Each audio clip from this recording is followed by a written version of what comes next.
You know, sometimes I wish I'd never heard the name James Whittaker Wright.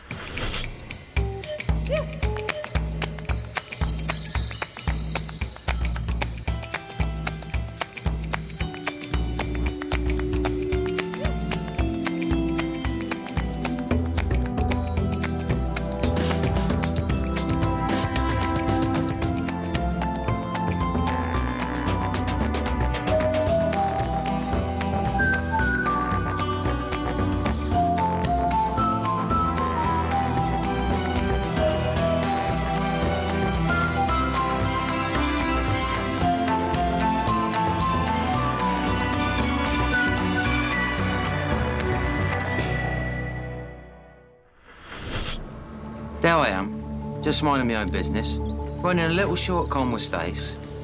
All of a sudden, he shows up. The old ring scam, eh? Not now, mate, I'm busy. Oh, come on, she's still roping in the mark.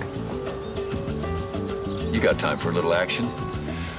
Or are you too wet behind the ears to try your hand against a real crossroader? Shoot. I want to bet you I can bite my own eye. All right, I'll have a little bit of that. I'll tell you why I'll have a little bit of that, because it can't be done.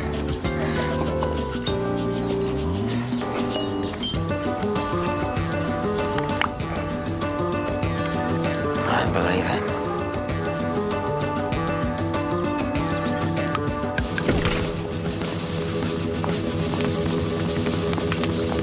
What the hell are you doing? The marks are ready to go, and you're sitting here drinking coffee.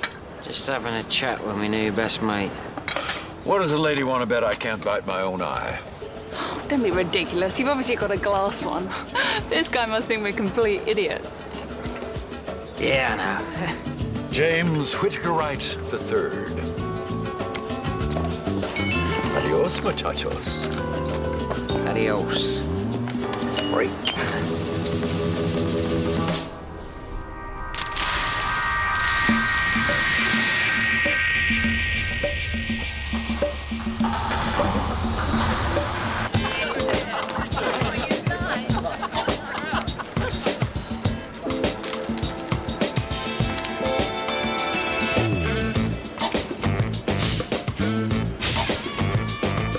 My friends call me JW3. And you know what?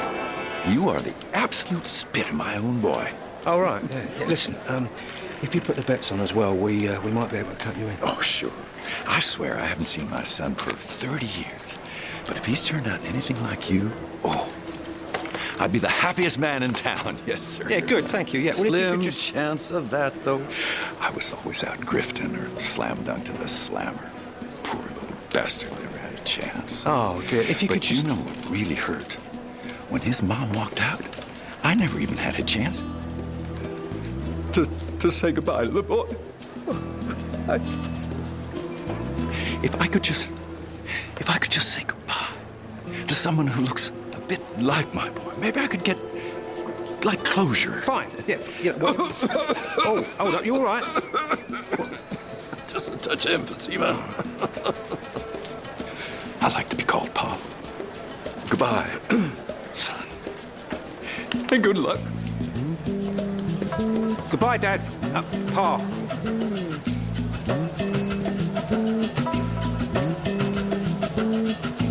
Excuse me. Where are you going? Gonna pay for your dad's chips, yeah? Well. James Whittaker Wright III. Do you know this guy, Albie? No. But I know the name. Yeah. James Whittaker Wright I was either the greatest financier of the Victorian age or the biggest fraudster in history. No one is quite sure. Well, he was that good. Legend has it that he pulled off the most outrageous cackle bladder there's ever been. Apparently, he faked his own death. Standing there just as you are now, in broad daylight, surrounded by judge and jury and the officers of the court. Whitaker Wright had been running a scam on the stock exchange, but the banks double-crossed him. Accused of fraud and stripped of his assets, James Whitaker Wright was sentenced to 15 years hard labor at the Old Bailey.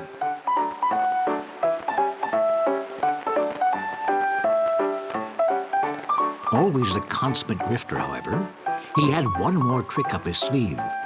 As he was being sentenced, he apparently took poison, collapsing dead in court.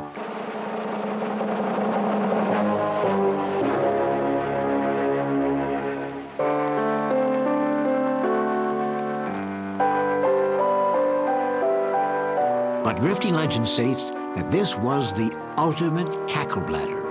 He had put himself into a state of suspended animation, and when the court physician could find no pulse or breath, he was pronounced dead.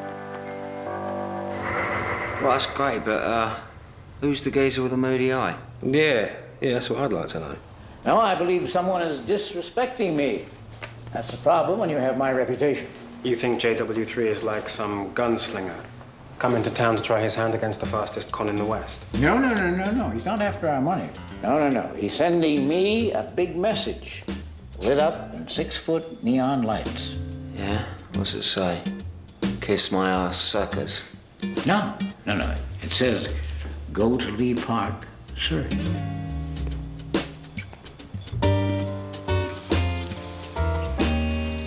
Doesn't look like much today, but 100 years ago it was the glory of the Victorian age. Oh, blimey, I bet that didn't come cheap. And the whole caboodle was built and paid for by James Whitaker Wright. Who was a hustler. Oh, no. Let's say a speculator. He was a financial wizard who made a fortune selling big dreams. He began his career peddling phony gold mines to the hungry dreamers who flocked to the Old West in search of El Dorado.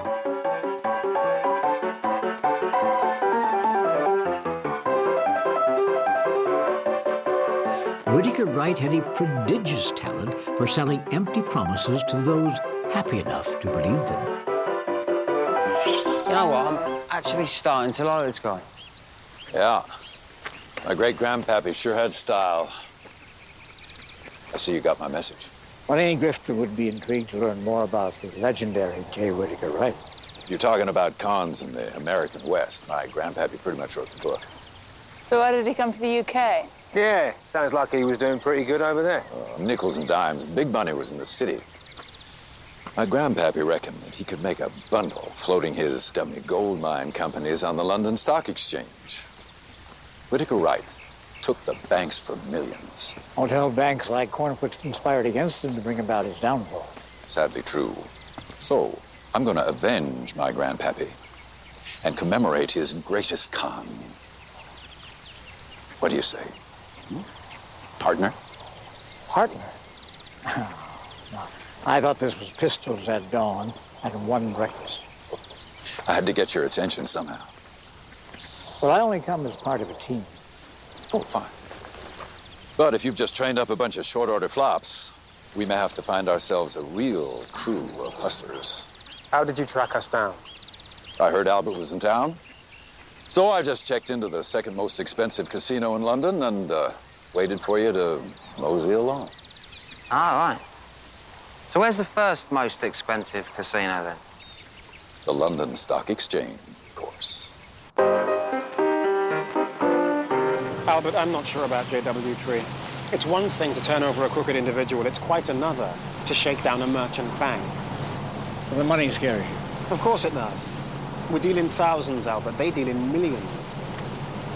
What is the art of the con, Mickey? And to con an ordinary citizen? No. That's too easy. The true art of the con is to con another con. And some of the biggest tricksters on the planet are in those buildings. They don't care if they cheat some widow out of her pension or a family man loses his savings. It's all the same to them, you know. 6-figure bonus, company merc. Don't you think that they deserve a taste of